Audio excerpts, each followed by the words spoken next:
हम यहाँ भगवान की नहीं बल्कि ईश्वर की, परमात्मा की या ब्रह्मा की बात कर रहे हैं।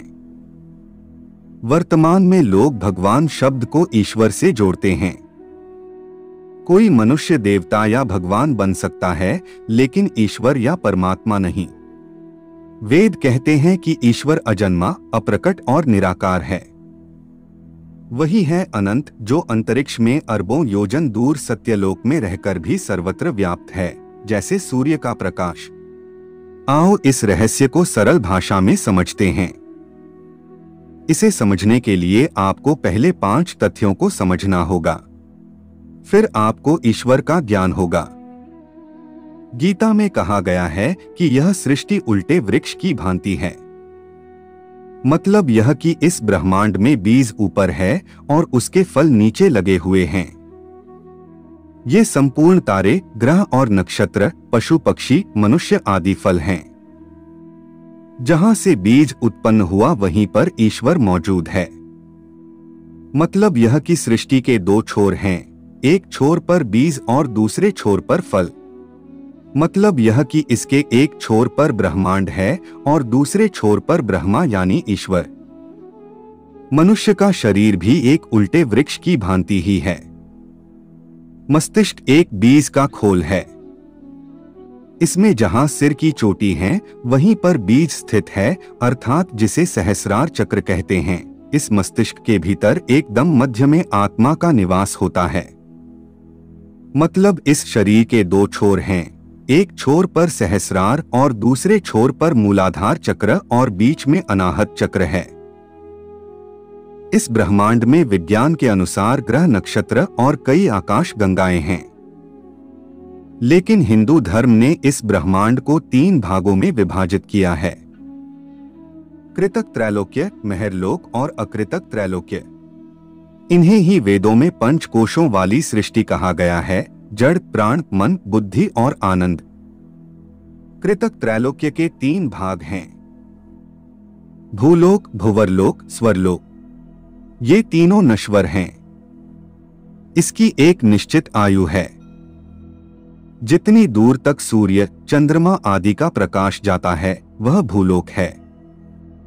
भूलोक और सूर्य के बीच के स्थान को भुवरलोक कहते हैं। इसमें सभी ग्रह नक्षत्रों का मंडल है।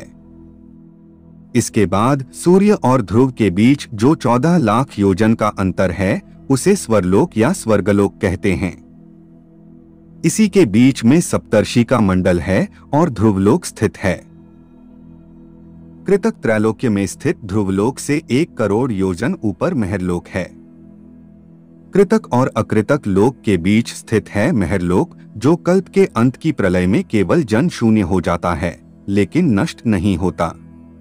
इसीलिए इसे कृतकाकृतक लोक भी कहते हैं।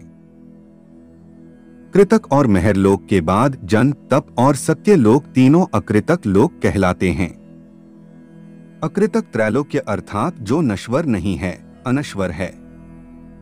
महरलोक से 20 करोड़ योजन ऊपर जनलोक है। जनलोक से 8 करोड़ योजन ऊपर तपलोक है। तपलोक से 12 करोड़ योजन ऊपर सत्यलोक है। हिंदू धर्म में सृष्टि उत्पत्ति का क्रम इस प्रकार बताया गया है। उस अनंत ईश्वर से महत की उत्पत्ति हुई। महत से अंधकार जन्मा, अंधकार से आकाश, आकाश से वायु, वायु से अग्नि, अग्नि से जल, जल से पृथ्वी, पृथ्वी से औषधि, औषधियों से अन्न, अन्न से वीर्य, वीर्य से पुरुष अर्थात शरीर उत्पन्न हुआ। पुरुष का अर्थ यहाँ मनुष्य या इंसान नहीं, बल्कि जो भी शरीरधारी है वह। हिंदू धर्म में काल अर्थात समय की धारणा बहुत ही वैज्ञानिक है। एक त्रिश्रेणु से लेकर एक क्षण तक, एक क्षण से लेकर दंड तक, दंड से लेकर मुहूर्त और मुहूर्त से लेकर प्रहर तक, प्रहर से लेकर दिवस तक, दिवस से लेकर पक्ष, 2 पक्ष का 1 माह, 2 माह की 1 ऋतु, 6 माह का 1 अयन, 2 अयन का 1 वर्ष, 1 वर्ष का देवताओं का 1 दिन, देवताओं के 12,000 वर्ष का 1 महायुग, 71 महायुग का 1 मनवंतर, 14 मनवंतर का 1 कल्प, 1 कल्प अर्थात ब्रह्मा का 1 दिन, इतनी ही 1 रात। मतलब 2 कल्पों की उनके दिन और रात मिलाकर एक अहोरात्र पूर्ण होती है। इसी तरह महाविष्णु और शिव के समय की कल्पना करना मुश्किल है। अब बात करते हैं कि ईश्वर कहाँ रहता है।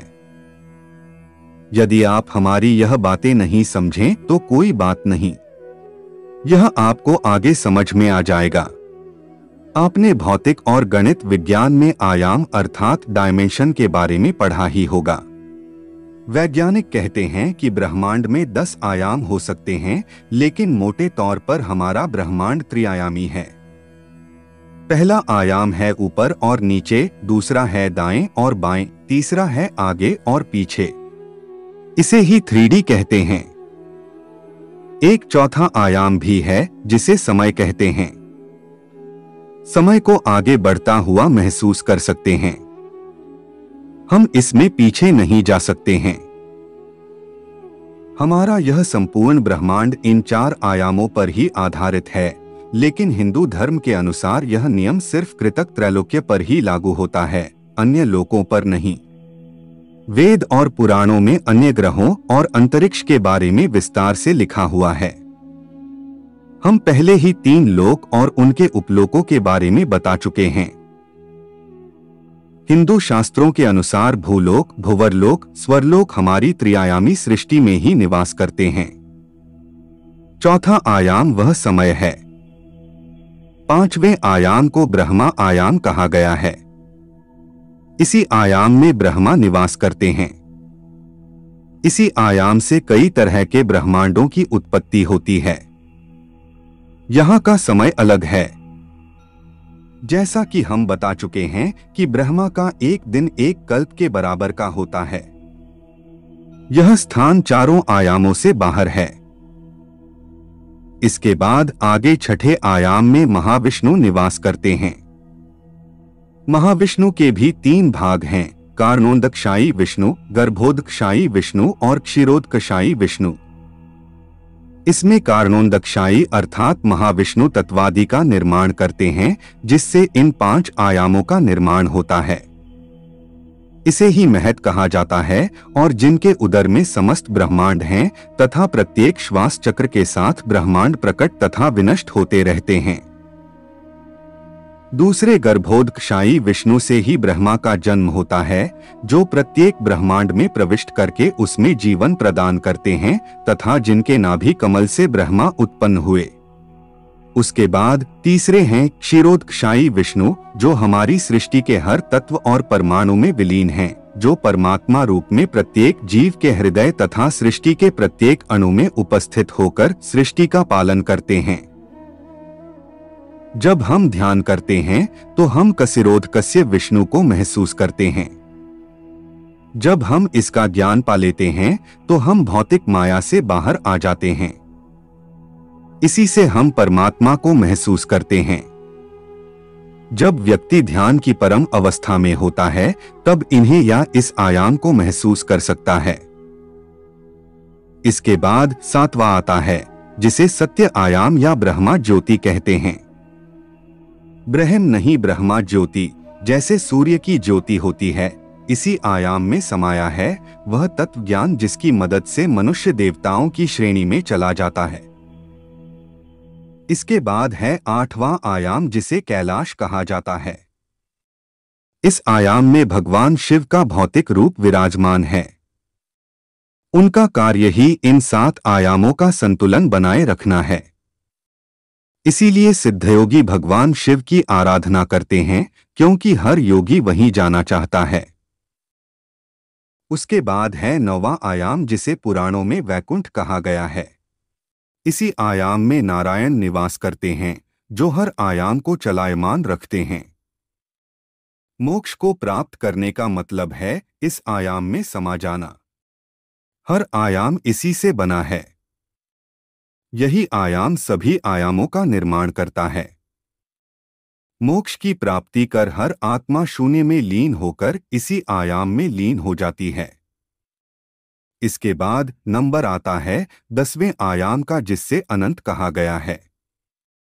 हमने आपको आगे चौथे पॉइंट में बताया था कि अनंत से ही महत और महत से ही अंधकार, अंधकार से ही आकाश की उत्पत्ति हुई है। यह अनंत ही परम सत्ता परमेश्वर अर्थात परमात्मा, ईश्वर या ब्रह्मा है। संपूर्ण जगत की उत्पत्ति इसी ब्रह्मा से हुई है और संपूर्ण जगत ब्रह्मा, विष्णु, शिव सहित इस ब्रह्मा में ही लीन हो जाता है। यह एक जगह प्रकाश रूप में स्थिर रहकर भी सर्वत्र व्याप्त है। यही सनातन सत्य है जिसमें वेदों के अनुसार 64 प्रकार के आयाम समाये हुए हैं। क्यों नहीं पहुंच सकता मनुष्य वहां? इस ब्रह्मांड में तपलोक से 12 करोड़ योजन ऊपर सत्यलोक है। उसके पार अनंत ब्रह्मा है।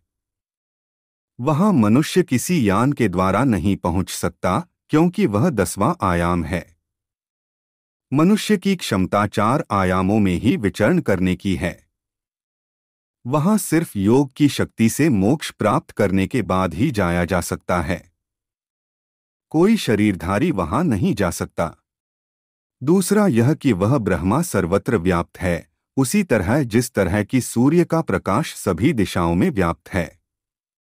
दोस्तों, जानकारी अच्छी लगी हो तो वीडियो को लाइक करें और हमारे चैनल को अवश्य सब्सक्राइब करें। धन्यवाद।